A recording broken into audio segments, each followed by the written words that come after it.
My name is Michael Turner, and Thanksgiving had always been my favorite time of year, not because of the food or the football, but because it was the one time my family always came together. At least, that's how it used to be. I had been looking forward to it for weeks, even took time off from work to help my mom in the kitchen like I used to when I was younger.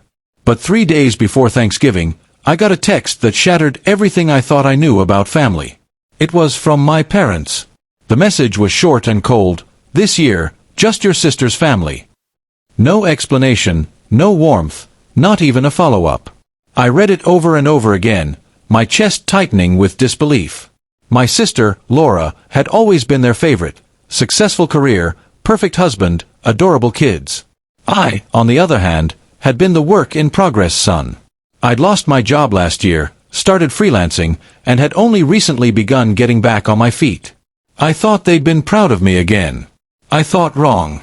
I texted back, asking if something was wrong, if maybe the house was too full this year, or if I could at least stop by to drop off the pumpkin pie I'd already baked. The only reply I got was, "We'll see you next year. Don't take it personally." I sat there staring at the screen, trying to swallow the lump in my throat. I didn't want to believe my own parents could exclude me from a holiday that was supposed to be about love, forgiveness, and family. That night, I decided I wouldn't beg for a seat at a table I was no longer welcome at. Instead, I made a plan. On Thanksgiving morning, while the world buzzed with warmth and family chatter, I drove to a local shelter.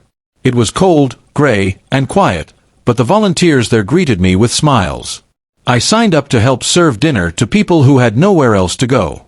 As the day went on, I found myself surrounded by laughter and gratitude, the kind of warmth I hadn't felt from my own family in years.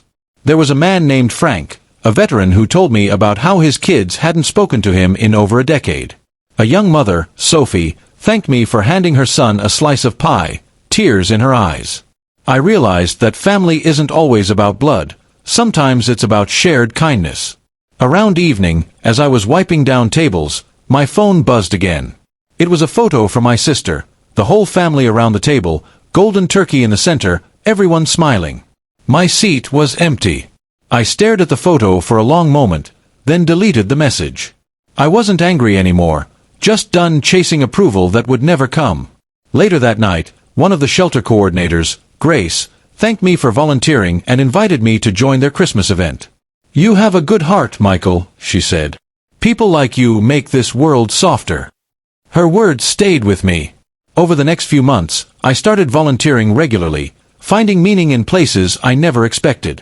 The people I met there, strangers, really, became like family to me. The next Thanksgiving, a full year later, I got another text from my parents. "Dinner starts at 6. Hope you can make it this time." I read it, smiled, and politely replied, "Thank you, but I already have plans." That year, I was at the shelter again, serving dinner with the same warmth and peace that had filled me before. I realized I didn't need a seat at their table anymore. I had built my own, surrounded by people who saw me, valued me, and appreciated me for who I was. Sometimes, rejection isn't the end of belonging. It's the beginning of finding where you truly do.